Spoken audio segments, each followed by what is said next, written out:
Hi, I'm going to be talking about My IB Oral, a global issue in two different works. So this oral will discuss the impact and the necessity of women having to be a source of comfort to the men in their lives. This is important because in today's society, women are expected to care for the family and have constant support. For years, women were altruistic, responsive, and affirmant, especially towards the one they strongly care about. This causes men in their lives to completely rely and put their trust into women and put their guards down. Now, women have a way of coercion in which they feel as if they always have to be there for men, dealing with conflicts, even if the male is a complete stranger to them. This puts women in a place of high expectations as the roles are switched, in which is not expected to happen in society. I will show the necessity of women having to be a source of comfort to the men in their lives in two different works. First, the novel Kafka on the Shore by Haruki Murakami, written in 2002-2005. I also will be doing Beloved by Toni Morrison, written in 1987. So Haruki Murakami covered many aspects of women being a source of comfort. Throughout the novel, there are constant illustrations of male characters showing vulnerability due to their situations and coming to women for easement. This novel is about a young boy who runs away from home, and on his journey he meets a girl who he barely knows, but he feels safe enough to where he can express his inner battles. The author writes about all the things that this character feels as he opens up willingly. It is not once illustrated how the woman was ever annoyed, or not wanting to help the boy she barely knows. This gives us an understanding that women will do anything and have an open heart to everyone that needs it the most. As women in society are always expressed as not equal, suppressed, and viewed as very low, it demonstrates how women are a lot more to what society really thinks. So I'm going to be looking more into the novel Kafka on the Shore. Ambiguousness can be shown through the novel through the use of imagery and tone. So the novel, and I quote, Sakura listens intently the whole time, resting her head in her hands on the kitchen table. Her physical movements and the way she is interacting shows her interest and full attention to whatever is being told to her. Throughout the novel, the boy is not honest about his real life to anyone else but her. She now has the responsibility of the truth he has given her, and now has to always continue to be there for him when it's needed. As it is a good thing he trusts her, but ideally, men don't tend to open up regarding personal life. This gives the representation of women always feeling they have to be this comfort and almost motherly figure to men when it is beneficial to them.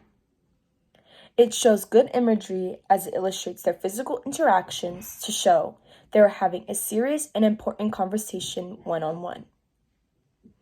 As the woman shows interest and uses physical interactions to show she is listening, it gives the boy a reason to trust her even more and feel more at comfort and believe she has his full attention.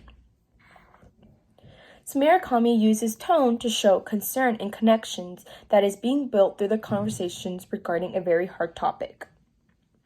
The novel, and I quote, must have been hard on you. The tone and use of words show us that this is a very serious and concerning conversation. There is a feeling that the girl understands, but also feels within what the boy went through. She would have not asked that question if she not think that what he went through was very hard and in an unforgettable situation. She keeps leading him with questions as her concerns and interests begin to grow. So for my second work, I will be analyzing Beloved by Toni Morrison. So this work uses imagery to express how men use women as a source to control themselves and bring them into the right direction. Even though women go out of their way to do this for them, that is all they are used for and expected to do. The title Beloved is ironic as it means dearly beloved, but the real question is if that is truly shown, especially to the woman in the novel. As we think of someone as dearly beloved, we visualize someone who is truly loved and in love by a person. It seems that it is only shown in the novel when the man needs it for a source of comfort and reassurance.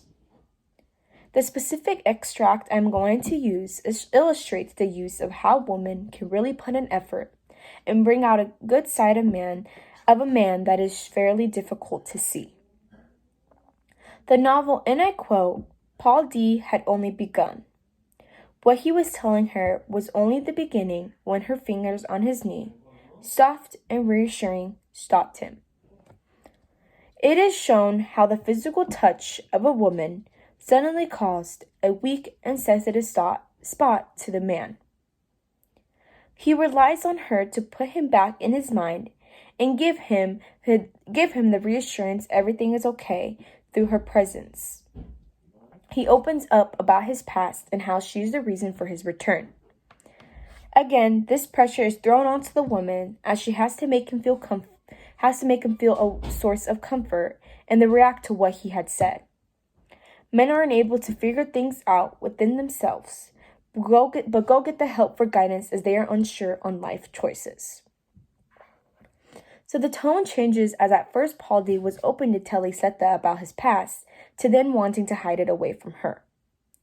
Novel, and I quote, he would not pry it loose now, in front of his sweet, sturdy woman, for if she got a whiff on the contents, it would shame him.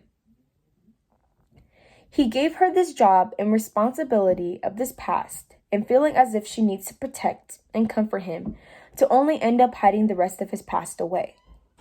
Setha will now do her part as a woman and be there for Paul D. because of his past, but not realizing she was not being told the full story. Women are once seen as reliable and then no longer someone to trust anymore. Paul D. is only trying to protect her, but she's taking her time to open her arms to him to only get half of his vulnerability.